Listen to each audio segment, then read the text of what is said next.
சரித்திரத்தில் நடந்த முக்கிய நிகழ்வுகளை வரலாற்று பக்கங்கள் பகுதியில் தொடர்ந்து பார்த்து வருகிறோம். அந்த வகையில் இன்றைய தினத்தின் முக்கிய நிகழ்வுகளை இப்போது பார்க்கலாம்.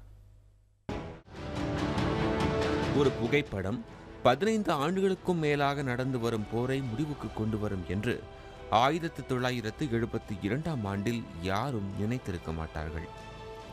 சோவியத் ரஷ்யாவின் ஆதரவுடன் இருந்த வட வியட்நாமிற்கும் அமெரிக்காவின் ஆதரவுடன் இருந்த தெற்கு வியட்நாமிற்கும் இடையே நடந்த வியட்நாம் போர் 15 ஆண்டுகளுக்கும் மேலாக நடந்து கொண்டிருந்தது. வல்லரசுகளின் ஆதிக்கம், பிராந்திய பிரச்சினை ஆகியவற்றில் சின்னா பின்னமானது அப்பாவி பொதுமக்கள்தான். 1970ஆம் ஆண்டுக்கு பிறகு சர்வதேச நாடுகளின் தலையீடு மெல்ல குறைய ஆரம்பித்த தருணத்தில் வட வியட்நாம் மீது தென் வியட்நாம் படைகள் நேபாம் குண்டுகளை பொதுமக்கள் வாழும் ட்ராங் பாங் என்ற பகுதியில் பொழிந்தன. கிராம மக்கள் தீக்காயங்களில் இருந்து தப்பிக்க நாலாபுறமும் ஓடினர். இந்த தாக்குதலின் போது உடல் எரிந்த நிலையில் 9 வயது சிறுமி கிம் கதறிக்கொண்டு ஓடி வந்தார்.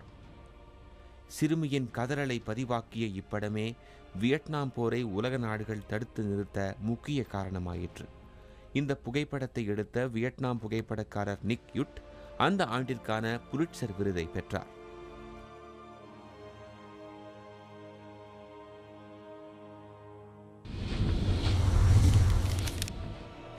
உலகம் முழுவதும் உள்ள 172 நாடுகளைச் சேர்ந்த பிரதிநிதிகள் சுற்றுச்சூழலை பாதுகாக்க ஒன்றிணைந்த தருணம் 1992ஆம் ஆண்டு ரியோ டி ஜெனிரோ நகரில் நடந்த புவி உச்சி மாநாட்டில் சாத்தியமானது.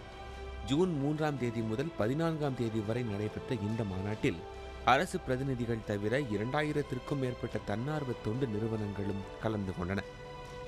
மாற்று எரிபொருள், தண்ணீர் பற்றாக்குறை உள்ளிட்ட பல்வேறு பிரச்சனைகள் இதில் ஆராயப்பட்டன.